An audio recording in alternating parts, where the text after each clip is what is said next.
Today, I'm working on this bathtub. I've got all the OSB up on the roof and all the upstairs except for the bathroom.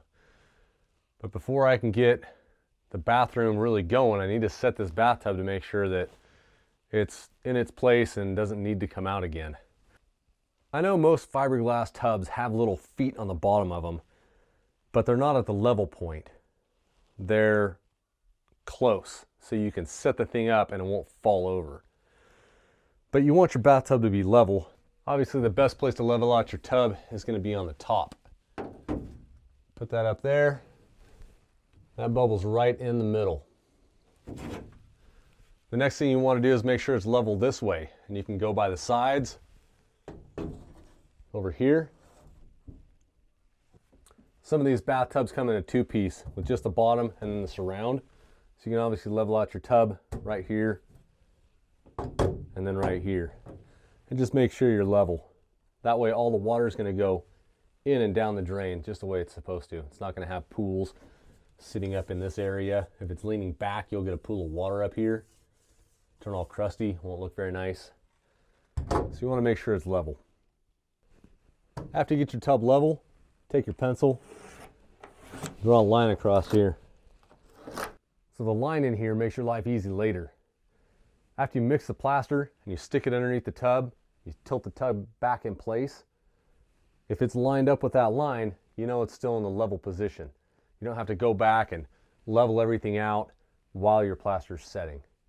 So my life is a little easy here. I've got access to this back wall, so all I have to do is tilt my bathtub forward and hold it in place. Mix up my plaster and put it up underneath. These are the little feet that are built into the bathtubs. These are not necessarily level. On some bathtubs they might be, but I'm guessing that most of the time they make them too short so that you can work with putting something under it. You can level a bathtub without fighting with this foot. This is just a garbage bag that I'm going to put down here where I'm going to put the plaster.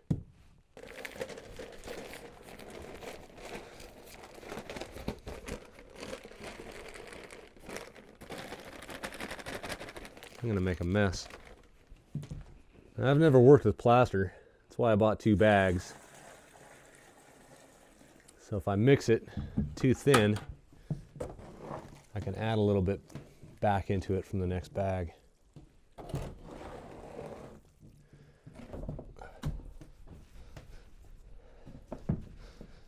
Well, it looks pretty well mixed. It looks like a pretty good consistency. So I'm going to go with that.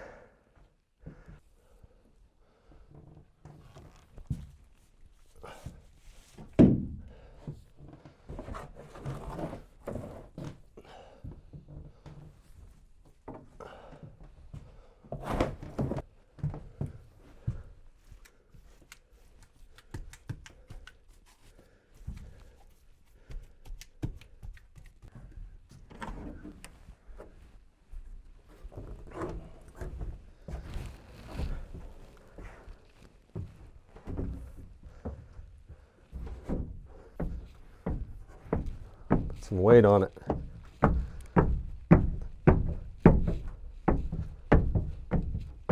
So while that plaster's setting up, I'm going to run into town. I need to get a 2x8 so that I can put it on the side here and support this bathtub. The bathtub has to have something to screw to right here, preferably a stud. But with all the plumbing in the wall here, I can't just run a stud across here. I'm going to have to scab in a 2x8 to reach over to here. Possibly something up in here, maybe a long 2x4 so it can connect up on the top also. Then we'll work on the plumbing.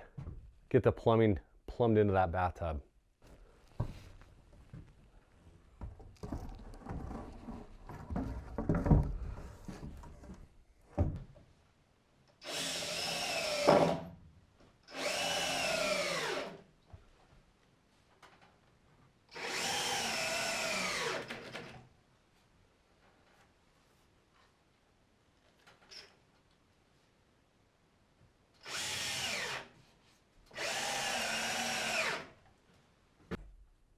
While I was screwing that 2x8 in, I went ahead and screwed in the tub all the way around.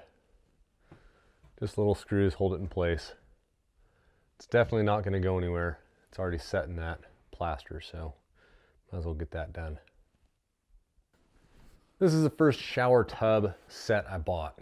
It was an inexpensive shower tub set. Just looking for something with a handle, hot and cold, and the spigot on the bottom. The nozzle on the top is gonna get switched out. We like the nozzle, it's on a hose, so you can reach around, spray the shower down when you're done, all that good stuff. So I wasn't too worried about this thing up top, just the main parts of it. And I figured they're all the same, but they're not. This one, your main knob, your valve. This one has to be put in with copper. It has nothing to affix this to a stud. There's no bracket, no nothing. It even says right here on the bottom, do not use PEX or CPVC between valve and spout. You're supposed to use copper. The copper is what holds it in place. When you turn the valve on and off, sometimes you get a little rough with it. If you had PEX in here, it would want to shift and move. Having copper solid from the top and then to the spout, and I'm guessing the spout is both top and bottom. By having copper in there, your copper is going to get strapped to a stud, and that's going to keep this fairly stable. So, not knowing, I just picked it up. I didn't look inside. Looked like what I needed. When I got to kind of setting everything up, I realized there's no way to set this on a stud. There's no way to keep it secure with PEX. And my whole house is PEX, so I'm not going to go back and put copper in. I had to go back down to the big box store, and I wasn't sure if they'd sell a bracket for this, so I didn't take this back. I just took a picture of the box, showed it to the guy. He said, no, we don't really sell brackets. You can kind of strap it to a board or something if you want. It's like, I don't want to just rinky-dink it on there. They had this sitting on a little display. Pretty simple. Got your top spout for your shower head, your bottom spout for your tub, and then your little connections that go to your valve. Bought it not thinking about it. It goes right to PEX, but it's a shark bite connection. Everything I've heard about these shark bite connections is you don't want to put them inside a wall where you can't look at them, you can't see them. People are saying that 5 years, 10 years down the road, the shark bite attachment in there, little teeth that grab on and hold it, these are getting weak and they're starting to leak over time.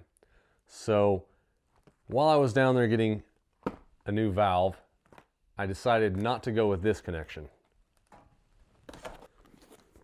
The new shower tub set. As you get into it, of course the valve's all the way at the bottom.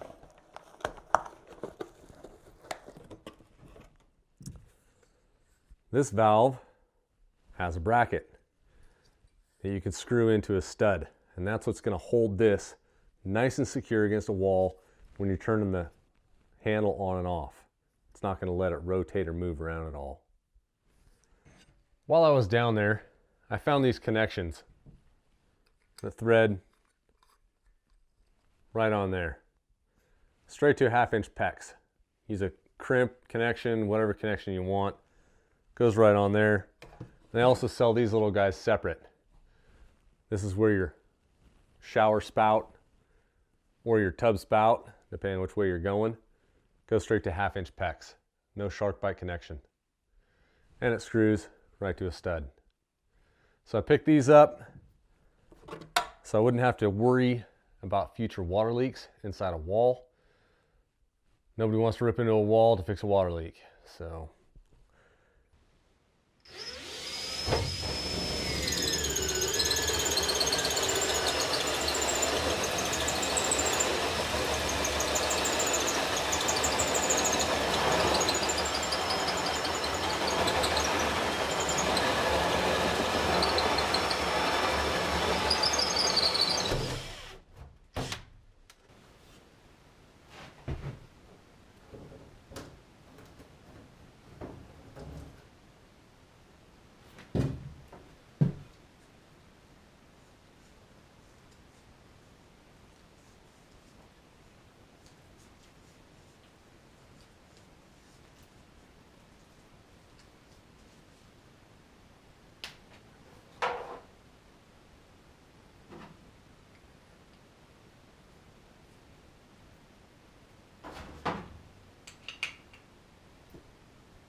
ended up moving this outlet box down one space. It was right here, right in the middle of this board. It's going to hold that spigot up. So this is going to be the lowest plug in the house now. It's the only one at that height, but it doesn't really hurt anything, I guess. Looks like I need to shorten this water line here too, the cold water line. It's a little bit too long in this area right here. If the whole thing's set on top of this 2x6, then this water line coming down to the spigot wouldn't be rubbing up against it when it was all connected up. I need to reconnect the drain to all the plumbing up underneath the bathtub from downstairs. And I need to buy a pipe that's going to hook up to this spigot. I don't have that pipe. It didn't come with it. The valve is hooked up and the shower head's hooked up. So the board that's backing this is not screwed in to the studs yet. I need to find a piece of pipe down at the hardware store. I believe, according to the instructions, how vague they are, the pipe needs to come out on the inside of the bathtub by 4 inches to fit this. So I need to measure how far it is behind the bathtub and add 4 inches and see if I can get that. Plus or minus an inch, half inch, however it goes. When I get that put in, then I'll run some screws into that 2x6 to hold it in place. So looking back on this process, I'm pretty sure I put this bathtub in backwards. It's going to be a lot easier to put your valve and all your plumbing in from the other side, and then very carefully measure and drill your holes out so that everything lines up. Then sit your bathtub in place. In this bathroom, where the bathtub is as wide as the walls, you might have to kind of shimmy it in there, but I'm sure it's possible. It's a learning process. Doing it all myself, not knowing what I'm doing, watching a lot of YouTube, coming out here, trying to make it all work.